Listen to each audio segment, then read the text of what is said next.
México está atrapado por una red intrincada de privilegios y vetos empresariales y posiciones dominantes que inhiben un terreno más nivelado de juego. Una red que opera a base de favores y concesiones y protección regulatoria que el gobierno ofrece y los miembros de la cúpula empresarial de este país exigen para invertir. ¿Quién?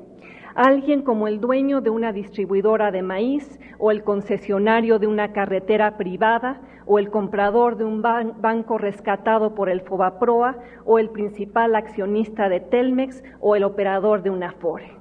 Estos actores capturan rentas a través de la explotación o la manipulación del entorno económico en vez de generar ganancias legítimas a través de la innovación y la creación de riqueza. Y los consumidores, los ciudadanos de México, contribuyen a la fortuna de los rentistas cada vez que pagan la cuenta telefónica, la conexión a Internet, la cuota en la carretera, la tortilla a un precio fijo, la comisión de las Afores, la comisión por una tarjeta de crédito, ejemplo tras ejemplo de rentas extraídas a través de la manipulación de los mercados. Y el rentismo acentúa la desigualdad, produce costos sociales, disminuye la productividad, aumenta los costos de transacción en una economía que para competir globalmente necesita disminuirlos. Y para extraer esas rentas, esos jugadores dominantes han erigido altas barreras de entrada a nuevos jugadores, creando así cuellos de botella que inhiben el crecimiento de México en un mundo cada vez más globalizado. Y la concentración de la riqueza y el poder económico en esos jugadores dominantes, ¿en qué se traduce? En ventajas injustas, en captura regulatoria, en políticas públicas que favorecen intereses particulares. Pero peor aún, convierte a los representantes del interés público, a muchos de los diputados y los senadores sentados aquí, en empleados de los intereses atrincherados.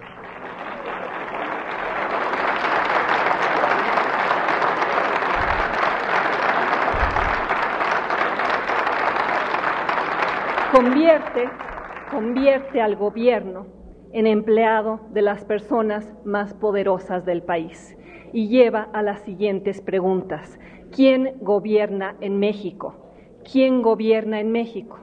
¿El Senado de la República o Ricardo Salinas Pliego cuando logra controlar los vericuetos del proceso legislativo, como lo hizo en el tema de los corresponsales bancarios? ¿Quién gobierna en México? ¿La Secretaría de Comunicaciones y Transportes o UNEFON? ¿La Comisión Nacional Bancaria o los bancos que se rehúsan a cumplir con las obligaciones de transparencia que la ley les exige? ¿Quién gobierna en México? ¿La Secretaría de Educación Pública o el Bester Gordillo? ¿La Comisión Federal de Competencia o Carlos Slim?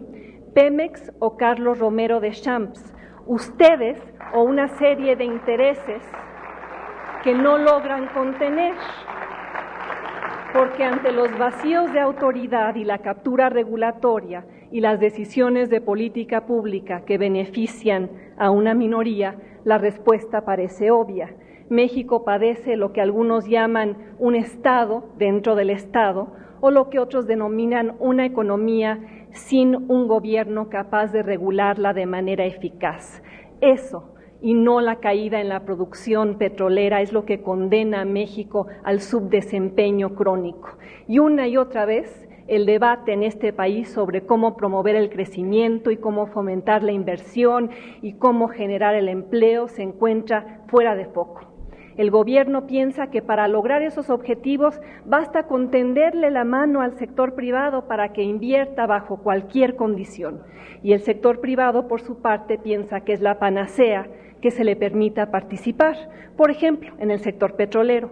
Pero esa es solo una solución parcial a un problema mucho más profundo. El meollo detrás de la mediocridad económica de México se encuentra en su estructura económica y en las reglas del juego político que la apuntalan.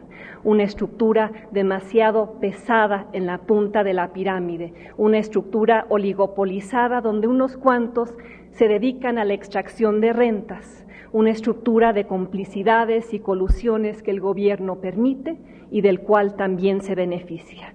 Y claro, muchos de los miembros del gabinete de Felipe Calderón, muchos de los presentes en este foro, hablarán del crecimiento como prioridad central, pero más bien lo perciben como variable residual.